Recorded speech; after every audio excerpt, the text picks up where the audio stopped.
विष्णु जी के दूसरे अवतार कौन थे? विष्णु जी के दूसरे अवतार कुर्म अवतार थे, जिसे कच्छप अवतार भी कहते हैं, कछुए का अच्छा। अवतार। हाँ, हाँ, तो क्यों लिया उन्होंने ये अवतार? उन्होंने अवतार इसलिए लिया था कि लक्ष्मी जी उन्हें छोड़ के चली गई थी। अच्छा, हाँ, लक्ष्मी जी को चली गई छोड़ के? लक्ष्मी जी उन्हें छोड़ के चली गई थी कि एक समय की बात है, दुर्वासा नाम के एक ऋषि थे।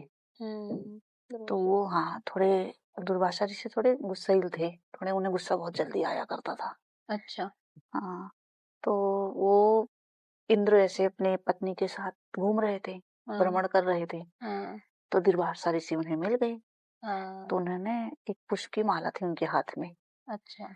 तो वो माला वो बड़े प्रेम से उनको इंद्रदेव को दिया। अच्छा। इंद्र उस माला को हाथ में ले लिए हम्म। और उन्हें कह रही है माला को मैं क्या करूं, बस वो माला को उन्होंने फेंक दिया। अच्छा।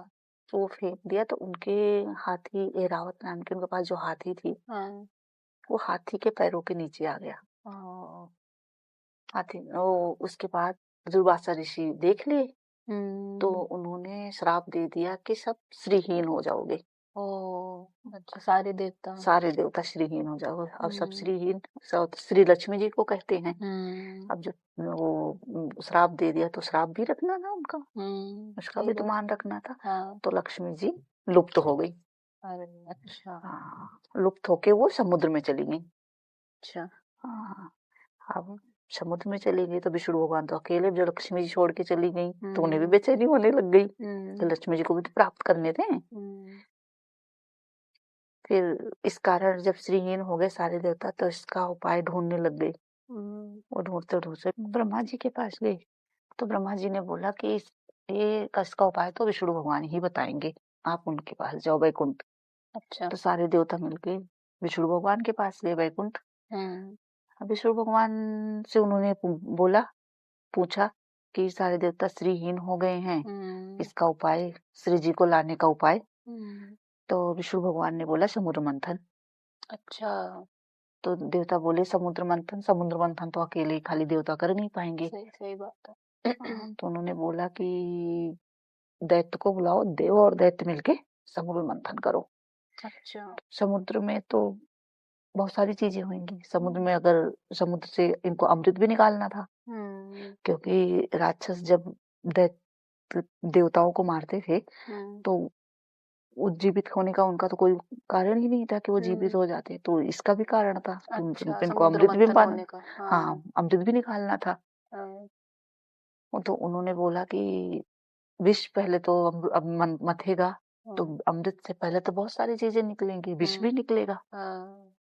तो उन्होंने बोला कि समुद्र मंथन के लिए तैयार हुए। उन्होंने राक्षसों को भी तैयार किया, देव और दैत्य दोनों जन मिलके तैयार हुए। अच्छा। तो समुद्र मंथन के लिए अब क्या कैसे करें समुद्र मंथन, मथनी भी चाहिए, रस्सी भी चाहिए। तो उन्होंने फिर विष्णु भगवान ने बोला मंदराचल पर्वत को मथनी बनाओ। अच्छा। और वास्कु नाग को रस्सी बनाओ।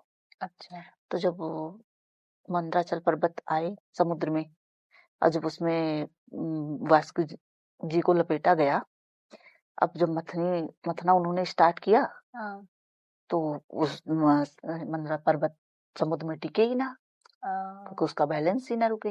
वो कभी इधर कभी उधर, और उसका भार जो था वो समुद्र देव संभाल भी नहीं पा रहे थे। तो सब फिर विष्णु भगवान के पास गए कि मंदराचल पर्वत तो उस पे टिक ही नहीं रहा समुद्र में। तो विष्णु भगवान ने कच्छप अवतार लिया। अच्छा। कुरुम अवतार, कुरुम अवतार लेके उन्होंने मंदराचल को अपना सपोर्ट दिया, जिसके उनके पीठ, जो उनका पीठ था, उनके ऊपर का भाग, उसके ऊपर मथनी उन्होंने मंदराचल पर्वत के नीचे अपनी सपोर्ट दिया। तब मंदराचल पर्वत रुका है, फिर समुद्र मंथन हुआ है। देखा जाए उनके पीठ के ऊपर मंथन हुई। तो यही स्टोरी है उनके दूसरे अवतार लेने के पीछे। हाँ, ये दूसरे अवतार लेने का उनका यही कारण था, यही कारण दूसरे अवतार लेने का। किसी ना किसी कारण हाँ, किसी न किसी कारणवश तो अवतार। और वैसे तो भगवान की चर्चा करें तो खत्म ही नहीं होएगा। कहते हैं ना हरि अनंत, हरि कथा अनंता।